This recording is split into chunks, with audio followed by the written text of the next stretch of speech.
Welcome to talks of anime organ. அந்த உங்கள் ராகுல்குமார். நீங்கள் எங்கள் சேனலுக்கு புதுசுனா மறக்காமல் சப்ஸ்கிரைப் பண்ணி பெல் ஐக்கனை கிளிக் பண்ணிடுங்க. அப்புறம் நாங்கள் போடுற வீடியோஸ் உங்களுக்கு வந்து ஃபஸ்ட்டு நிற்கும். சரி, வாங்க வீடியோ. ஹலோ ஃப்ரெண்ட்ஸ், இன்னைக்கு நம்ம பார்க்க போகிறது ஜாப்பனீஸ் அனிமே சீரிஸான ஜுஜுட்சு கைசன் சீசன் 1 எபிசோட் 1 தான் இன்னைக்குள்ள வீடியோல பார்க்க போறோம். இந்த அனிமே என்னோட லெஜெண்டரி லிஸ்ட்ல இருக்கு அப்படிங்கிறதுனால கதை ரொம்பவே சூப்பரா இருக்கும். நிறைய பேர் இந்த அனிமே பாக்குற மாதிரி தான் இருக்கும், ஆனாலுமே சூப்பரா இருக்கும். சரி, வாங்க நம்ம வளவலன்னு பேசாம இன்னைக்குள்ள கதைக்குள்ள போலாம். இன்னைக்கு நம்ம பார்க்க போறது ஜுஜுட்சு கைசன் சீசன் 1 எபிசோட் 1. இப்ப நம்ம ஹீரோ மயக்கத்துல இருந்து கண்மொழிக்கிறான். நான் எங்க இருக்கேன் அப்படின்னு பார்க்கவும் அவன் முன்னாடி ஒரு ஆள் நிக்கிறான். சுத்தி கேண்டில்ஸா இருக்கு. அந்த ரூம் ஃபுல்லா நிறைய பேப்பர்ஸும் இருக்கு. நீங்க இதுன்னு அப்படின்னு நம்ம ஹீரோ கேட்கவும், என்னோட பேரு சாட்டரு கோஜோ, ஜுஜுட்சு டெக்கோட ஃபர்ஸ்ட் இயர் கிளாஸ் டீச்சர் அப்படின்னு நம்ம சொல்லுவோம். ஆமா, என் ஃப்ரெண்ட்ஸ்க்கு என்னாச்சு? ஆமா, என் கையை கட்டி போட்டிருக்கு அப்படின்னு சொல்லி நம்ம ஹீரோ கேட்கவும், ஈட்டிஜோரி, நான் உன் இடத்துல இருந்திருந்தா மத்தவங்கள பத்தி கவலைப்பட்டிருக்க மாட்டேன். ஏன்னா உன்னை சீக்கிரட்டா கொலை பண்ணலான்னு முடிவு பண்ணிட்டாங்க அப்படின்னு கோஜோ சொல்றான். நம்ம ஹீரோ அவனோட வீட்டுல இருக்கிறான். ஹாஸ்பிட்டலுக்கு போன் பண்ணி தாத்தா எப்படி இருக்காரு அப்படின்னு சொல்லி கேட்கவும், ஓ இருங்க, ஈட்டிஜோரி எப்படி இருக்காரு நான் இதை கனெக்ட் பண்றேன் அப்படின்னு சொல்லி ஒரு நர்ஸ் போறாங்க. உங்க பேரன் கால் பண்ணிருக்கான்னு அவங்க தாத்தா கிட்ட சொல்லவும், அவனை ஒழுங்கா அவன் கிளப்புக்கு போக சொல்லுங்க, தேவையில்லாம என் கிட்ட போன் பண்ணி பேச சொல்லாதீங்க அப்படின்னு சொல்லி அவர் கத்துதாரு. அவர் கத்துனது உங்களுக்கே கேட்டுக்கணும்னு நினைக்கிறேன் நர்ஸ் சொல்லவும், ஆமா நம்ம ஹீரோ சொல்றான். ஆமா, நீங்க எந்த கிளப்ல இருக்கீங்கன்னு நர்ஸ் கேட்கவும், அவரை நல்லா பாத்துக்கோங்க அப்படின்னு சொல்லிட்டு நம்ம ஹீரோ காலை கட் பண்ணிட்டான். இப்ப நைட் ஆகுது. ஒரு ஸ்கூலுக்கு வெளியே ஒருத்தர் நடந்து போய்கிட்டு இருக்கான். கர்ஸ்ட் ஆப்ஜெக்ட் இந்த மாதிரி ஒரு இடத்துலயே வைப்பாங்க, இதை எடுத்து கொண்டு போய் கொடுத்தா என் வேலை முடிஞ்சது அப்படின்னு நம்ம ஓபன் பண்ணி பார்த்தா அந்த இடத்துல எந்த ஒரு ஆப்ஜெக்ட்டுமே இல்ல. இந்த இடத்துல இல்ல அப்படின்னு நம்ம கால் பண்ணி சொல்லவும், ஒருவேளை நைட் வாக்கிங் போயிருக்குமா அப்படின்னு போன்ல பேச நம்ம கிண்டல் பண்றான். மூஞ்சிலேயே குத்திமா என்ன பண்ணன்னு சொல்லுன்னு கேட்கவும், அந்த ஆப்ஜெக்ட கண்டுபிடிக்கிற வரைக்கும் நீ வீட்டுக்கு போக முடியாது அப்படின்னு சொல்லி அவன் போனை கட் பண்ணிதான். இவன் மூஞ்சிலேயே நான் குத்தாம விட மாட்டேன் அப்படின்னு நம்ம நினைக்கிறான். இப்ப அடுத்த நாள் காலையில ஆகுது. நம்ம ஹீரோ ஜாயின் பண்ணி இருக்கிறது அமானுஷங்களை கண்டுபிடிக்கிற கிளப். சாக்கி, ஈகோஜி ரெடியா இருங்க. ஸ்பிரிட் கார்டு இந்த ரூம்ல இருந்தீங்கன்னா இந்த பிரசிடென்ட் எவ்வளவு வீக் ஆனவர்னு சொல்லுங்க அப்படின்னு அதுல கேட்கவும், ஆமா எவ்வளவு வீக் ஆனவன் அப்படின்னு அதுல காமிக்கி இப்ப அந்த பிரசிடென்ட் வாரான். இந்த கிளப் நான் எடுத்து மூட போறேன் அப்படின்னு நம்ம சொல்லுவோம். சாசகி, அந்த டாக்குமெண்டரி அப்படின்னு நம்ம ஹீரோ சொல்றான். இது என்ன டாக்குமெண்ட் பிரசிடென்ட் கேட்கவும், பேஸ்பால் விளையாடுற அந்த கிரவுண்டு கீழே நிறைய சத்தம் கேட்கறதா நிறைய பிளேயர்ஸ் சொல்லியிருக்காங்க. அதுக்கான காரணம் என்னங்கறத நாங்க கண்டுபிடிச்சிருக்கோம். 1980s இந்த ஸ்கூலை கட்டுறப்போ இந்த இடத்துல ஒரு பெரிய ப்ரொடெஸ்ட் நடந்திருக்கு. அதுல போராட்டம் பண்ணாங்களா அந்த இடத்துல புதைச்சு வச்சிருக்காங்க. அவர் தான் ஆவியா அந்த இடத்துல சுத்திட்டு இருக்காரு. சோ எங்க கிளப் உங்களுக்கு தேவை அப்படின்னு சொல்லி அவங்க சொல்றாங்க.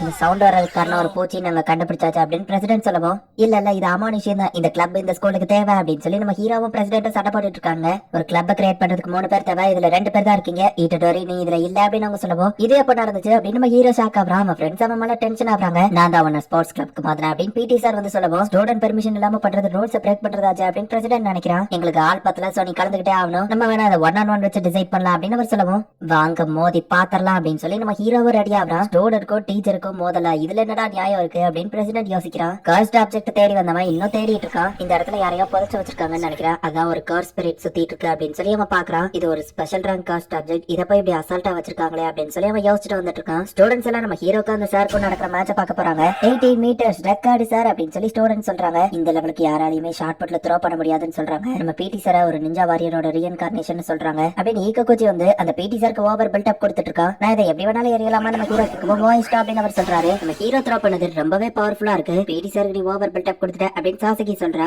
உண்மையிலேயே உனக்கு ஸ்போர்ட்ஸ்ல நிறைய திறமை இருக்கு, நீ இதுலயே வேணா ஜாயின் பண்ணிக்கோ அப்படின்னு சாசகி நம்ம ஹீரோ கிட்ட சொல்லவும், ஆனா இருட்டுல தைரியமா நான் ஒருத்தன் உங்க கூட வருவேன் அப்படின்னு நம்ம ஹீரோ சொல்றான். அது போக 6 மணிக்கு முன்னாடி வீட்டுக்கு போனோம், உங்க கிளப்ல இருந்தா ஒரு வழியை பார்க்க வேண்டாம்னு சொன்னீங்க, அதனாலதான் நான் உங்க டீம்ல ஜாயின் பண்ணேன். அது போக மிஸ்டீரியஸான விஷயத்துல எனக்கும் இன்ட்ரெஸ்ட் உண்டு, சோ இது ஃபன்னா தான் இருக்கு அப்படின்னு நம்ம ஹீரோ சொல்றான். கோர்ஸ் எல்லாமே இவன் கிட்டத்தட்ட கோஜோ லெவலுக்கு ஸ்ட்ராங்கா இருக்கானே அப்படின்னு சொல்லி இவன் பாக்குறான். மணி 5 ஆக போது நான் வீட்டுக்கு கிளம்புறேன் அப்படின்னு சொல்லி நம்ம ஹீரோ வீட்டுக்கு ஓடிதான். நம்ம ஹீரோ இந்த கர்ஸ்ட் ஆப்ஜெக்ட் தேடிட்டு இருக்கோம்னு கிராஸ் பண்ணும்போது நம்ம ஹீரோ கிட்ட ஏதோ ஒரு கர்ஸ் இருக்கு அப்படிங்கறத அவன் சென்ஸ் பண்றான். நம்ம ஹீரோ ரொம்பவே ஃபாஸ்டா ஓடிதாங்கிறதுனால இவனால அவனை பிடிக்க முடியல. நம்ம ஹீரோ ஃபிளவரை வாங்கிட்டு அவங்க தாத்தாவை பாக்குறதுக்காக போய்கிட்டு இருக்கான். வேறாண்டி எனக்கு எதுக்குடா அந்த பூவெல்லாம் அப்படின்னு சொல்லி அவங்க தாத்தா திட்டவோ, நான் ஒன்னும் உங்களுக்கு வாங்கிட்டு வரல, நர்ஸுக்காக தான் வாங்கிட்டு வந்தேன் அப்படின்னு நம்ம ஹீரோ கலாய்க்கிறான். எனக்குலாம் ஒண்ணுமே இல்ல, நீ ஏன் டெய்லி என்ன பாக்க வர அப்படின்னு அவர் சொல்லவும், உங்களுக்கு முடியலன்னு தெரியும், ஹீரோய்க்கா இருக்கிற மாதிரி எல்லாம் நடிக்க தேவையில்ல அப்படின்னு நம்ம ஹீரோ சொல்றான். உன் அப்பா அம்மாவை பத்தி நான் சொல்லவா அப்படின்னு அவர் கேட்கவும், எனக்கு அது ஒண்ணும் வேண்டாம், இப்ப தெரிஞ்சு நான் என்ன பண்ண போறேன் அப்படின்னு நம்ம ஹீரோ சொல்றான். யோஜி, நான் ஒரு விஷயம் சொல்றேன், நல்லா கேட்டுக்கோ. நீ ரொம்பவே ஸ்ட்ராங்கான ஒரு பையன், சோ மத்தவங்களுக்கு ஹெல்ப் பண்ணு. நான் தான் சாகும்போது என்ன சுத்தி யாருமே இல்ல, ஆனா நீ சாகும்போது அந்த மாதிரி இருக்க கூடாது. நீ ஸ்ட்ராங்கானவங்கிறதுனால எல்லாருக்கும் ஹெல்ப் பண்ணணும்னு அவசியம் இல்ல. உன்னோட ஃப்ரெண்டு இல்ல உனக்கு பிடிச்ச ஒருத்தங்க, முக்கியமான ஒருத்தங்களுக்கு இல்ல ஒரே ஒருத்தங்களுக்கு நீ ஹெல்ப் பண்ணா கூட போதும் அப்படின்னு அவர் தாத்தா சொல்றாரு. தாத்தா அப்படின்னு நம்ம ஹீரோ கூப்பிட்டா அவர் பேசவே இல்ல. நர்ஸ் இருக்கிற இடத்துக்கு நம்ம ஹீரோ கால் பண்றா. ஹலோ பேசுங்க நர்ஸ் சொல்றாங்க. நம்ம ஹீரோ பேசவே இல்ல, ஏன்னா அவனுக்கு லைட்டா அழகியா வருது. அவங்க தாத்தா இறந்து போயிட்டாங்க. இப்ப நர்ஸ் வந்து ஃபார்மாலிட்டி எல்லாம் முடிக்கிறதுக்காக பாடியா கொண்டு போறாங்க. இப்ப நம்ம ஹீரோ ஃபார்மாலிட்டிக்கான ஃபார்ம் ஃபில் பண்ணி கொடுக்குறான். தம்பி நீ ஓகே தானா நர்ஸ் கேட்கவும், இதுக்கு முன்னாடி இந்த மாதிரி நடந்தது இல்ல, ஆனா நான் ஃபீல் பண்ணி அழுதுட்டு இருந்தா கண்டிப்பா என் தாத்தா போடுறதுலயே ஒண்ணு போடுவாருன்னு தெரியும், சோ நான் ஹாப்பியாவே இருக்க ட்ரை பண்றேன் அப்படின்னு நம்ம ஹீரோ சொல்லும்போது, யோஜி நான் ஃபுஜிகுரோ ஜொஜோட்சு டெக்ல இருந்து வந்திருக்கேன், உன்கிட்ட கொஞ்சம் பேசணும் அப்படின்னு அவன் சொல்றான். அவங்க ஸ்கூல் என்ட்ரன்ஸ்ல இந்த மாதிரி ஒண்ணு பாத்தியா அப்படின்னு சொல்லி கர்ஸ்ட் ஆப்ஜெக்ட் வந்து காமிச்சு நம்ம ஹீரோ கிட்ட விசாரிக்கிறா. ஆமா, இதை நாங்க தான் எடுத்தோம், சாசகி தான் எடுத்திருந்தா, இப்ப இது என் கிட்ட தான் இருக்கு நம்ம ஹீரோ சொல்லணும். இந்த உலகத்துல நிறைய கார்ஸ் சுத்திட்டு இருக்கு, அதுலயும் முக்கியமா பாப்புலேஷன் அதிகமா இருக்கிற இடத்துல தான் ஸ்கூல், ஆபீஸ், ரயில்வே ஸ்டேஷன் இந்த மாதிரி இடத்துல பவர்ஃபுல்லான ஒரு ஸ்பெஷல் கிரேட் கார் சப்ஜெக்ட் அந்த இடத்துல வைக்கும் போது லோவான கார் ஸ்பிரிட் அந்த இடத்துக்கு வராது. அந்த மாதிரியான ஒரு ஸ்பெஷல் கார் சப்ஜெக்ட் தான் உங்க ஸ்கூல்ல இருந்ததும் அப்படின்னு நம்ம சொல்லுவோம். சோ கார்ஸ் வச்சு கார்ஸ் தடுக்கிறீங்க அப்படிதானே அப்படின்னு நம்ம ஹீரோ கேட்குவோம். ஆமா, இந்த ஸ்பெஷல் கார் சப்ஜெக்ட் நாங்க சீல் பண்ணி தான் வச்சிருப்போம், ஆனா காலப்போக்கில் அந்த சீல் கொஞ்சம் வீக் ஆகும், அதுவும் இது ஓல்டன் ஏஜ்ல பண்ண சீலுங்கிறதுனால அப்பப்போ இந்த சீலை நாங்க ரினியூல் பண்ணணும் அப்படின்னு நம்ம சொல்லுவோம். சரி சரி, எனக்கு வளவலாம் பேசாதீங்க, இந்தாங்க இதுதானே நீங்க கேட்டது அப்படின்னு சொல்லி டப்பா மட்டும் கொடுக்குறான். உள்ள இருந்த ஆப்ஜெக்ட்ங்க அப்படின்னு நம்ம கேட்கவும், அது என் ஃப்ரெண்ட்ஸ் கிட்ட இருக்கு, இன்னைக்கு நைட் அவங்க அதை பிரிச்சு பாக்குறதா ஏதாவது சொல்லிட்டு இருந்தாங்க அப்படின்னு நம்ம ஹீரோ சொல்லுவோம். போச்சு,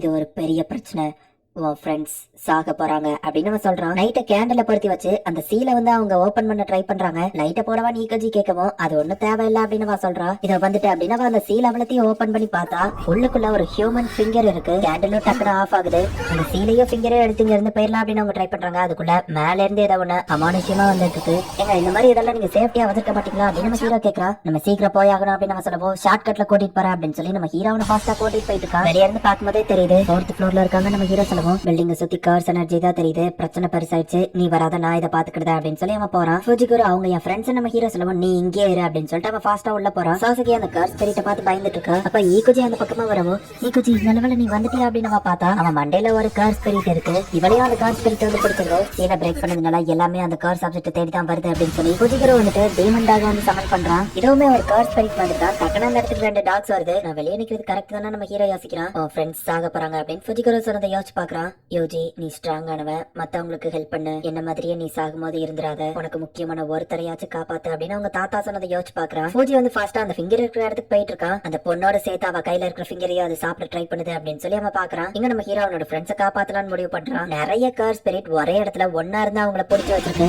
பசங்க தெருவா இருக்கிறது என்ன பண்ணா அப்படின்னு பூஜி வெயிட் பண்ணிட்டு இருக்கான். பட் நம்ம ஹீரோ ஜன்னலை உடச்சிட்டு உள்ள வந்து அந்த கார் ஸ்பிரிட் கிட்ட இருந்து அவன் ஃப்ரெண்ட்ஸ் 2 பேரையும் டக்குனு காப்பாத்தி இழுத்துட்டு வந்துருக்கான். இது என்ன மான்ஸ்டர் அப்படின்னு நம்ம ஹீரோ பாக்குறான். பூஜி டக்குனு அந்த கார்ஸ் எல்லாத்தையும் டெஸ்ட்ராய் பண்றான். உன்னால இதை பார்க்க முடியுதா, நீ எப்படி பயப்படாம இருக்கன்னு ஃபோஜி கேட்கவும், அது பார்க்க பயங்கரமா தான் இருக்கா, நான் என் ஃப்ரெண்ட்ஸ் ஆபத்துல இருக்காங்களே அதனாலதான் நம்ம ஹீரோ சொல்றான். நான் உனக்கு கீழே தானே வெயிட் பண்ண சொன்னேன், எதுக்காக வந்த அப்படின்னு சொல்லி ஃபோஜி கேட்கவும், என் தாத்தா சொல்லியிருக்காரு நான் மத்தவங்களுக்கு ஹெல்ப் பண்ணணும்னு சொல்லி, அவரோட கடைசி ஆசையை நிறைவேற்றுறதுக்காக தான் இங்க வந்தேன் அப்படின்னு நம்ம ஹீரோ சொல்றான். இந்தாங்க இதுதானே நீங்க சொன்ன அந்த கார் சப்ஜெக்ட் அப்படின்னு சொல்லி அந்த ஃபிங்கர் அவன் கிட்ட கொடுக்கலான்னு பார்க்கவும், மேல இருந்து ஒரு பெரிய கை வருது. டக்கு நம்ம ஹீரோ அந்த சைட்ல இருந்து தள்ளி விட்டு ஃபோஜியை அவனை காப்பாத்துறான். பட் அந்த கார் ஸ்பிரிட் வந்துட்டு ஃபோஜியை பிடிச்சிருது. ஃபோஜி அதை போட்டு அடிக்கவும் அவன் சமன் பண்ண அந்த டாக்ஸ் போயிருது. மத்த கார் ஸ்பிரிட்டை விட இது ரொம்பவே ஸ்ட்ராங்கா இருக்கு. ஃபோஜி அடி வாங்கி கீழே விழுந்துட்டு இருக்கான். நம்ம ஹீரோட நேட் பாஞ்சு அதை அட்டாக் பண்றான். ஆனாலும் அந்த கார் ஸ்பிரிட் தான் ரொம்ப ஸ்ட்ராங்கா இருக்கு. உன் ஃப்ரெண்ட்ஸை கூட்டிட்டு இங்க இருந்து போயிருக்க வேண்டியதானே அப்படின்னு சொல்லி ஃபோஜி கேட்கவும், ஆனா நீ ஒரு ஃப்ரெண்ட் மாதிரி தானே, உன்னை எங்க சாக விட்டுட்டு என்னால எப்படி போக முடியும் அப்படின்னு நம்ம ஹீரோ சொல்றான். நம்ம ஹீரோ கையில இருந்து அந்த ஃபிங்கர் மேல பறந்துருது. அந்த கார் ஸ்பிரிட் நம்ம ஹீரோவை பிடிச்சிருது. நம்ம ஹீரோ வந்துட்டு அந்த கார் சப்ஜெக்ட் அவனோட வாயில பிடிச்சு வச்சிருக்கான். நம்ம ஹீரோவோட சேர்த்து அந்த கார் ஸ்பிரிட் வந்துட்டு அந்த ஃபிங்கரை சாப்பிட ட்ரை பண்ண, இந்த ஃபிங்கரை சாப்பிட்டா நீ ஸ்ட்ராங்கா மாறுவேங்கிறதுனால தானே இதை சாப்பிட ட்ரை பண்ற, இதை உனக்கு முன்னாடி நான் சாப்பிட்டுறேன் அப்படின்னு சொல்லி நம்ம ஹீரோ அதை அப்படியே காத்துல போட்டு டைரக்டா வாய்க்குள்ள முழுங்க போறான். வேணா அப்படின்னு ஃபோஜி சொல்றான். பட் நம்ம ஹீரோ அந்த ஃபிங்கரை முழுங்கிருதான். அந்த ஃபிங்கர் ஒரு பாய்சன் மாதிரி, அதை சாப்பிட்டா கண்டிப்பா இவன் இறந்து போயிருவான், ஆனா கோடியில ஒரு சான்ஸ் இருக்கு அப்படின்னு ஃபோஜி பாத்துட்டு இருக்கான். நம்ம ஹீரோ ரொம்பவே ஸ்ட்ராங்கா மாறிட்டான். ஒரே அட்டாக்ல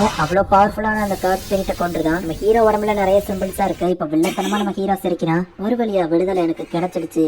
இந்த காலத்துல நிறைய மக்கள் இருக்கிறது நான் சென்ஸ் பண்றேன். ஓ, குழந்தைங்க பொண்ணுங்க நிறைய பேர் இந்த காலத்துல இருக்காங்க போலயே. இந்த காலத்துல எனக்கு விடுதலை கிடைச்சிருக்கிறது ரொம்பவே சந்தோஷமா இருக்கு அப்படின்னு சொல்லி அவன் சிரிச்சிட்டு இருக்கவும், ஹே டியூட் வெயிட் பண்ணு, நீ இருக்கிறது என்னோட பாடி அப்படின்னு நம்ம ஹீரோ சொல்லவும், இந்த பொடி பையனால என்ன கண்ட்ரோல் பண்ண முடியுதா அப்படின்னு சொல்லி அவன் உள்ளுக்குள்ள இருக்கிற அந்த ஸ்பிரிட் சொல்லுது. கோடியில ஒரு சான்ஸ் தான் இருந்துச்சு, ஆனா அது ரொம்பவே மோசமானதா இருக்கு, உன்னை கொல்றதை தவிர்த்து இப்ப எனக்கு வேற வழி இல்ல சூக்கனா அப்படின்னு சொல்லி இப்ப ஃபோஜி வந்து அட்டாக் பண்ண ரெடி ஆகுறான். இந்த இடத்துல இந்த எபிசோட் முடியுது.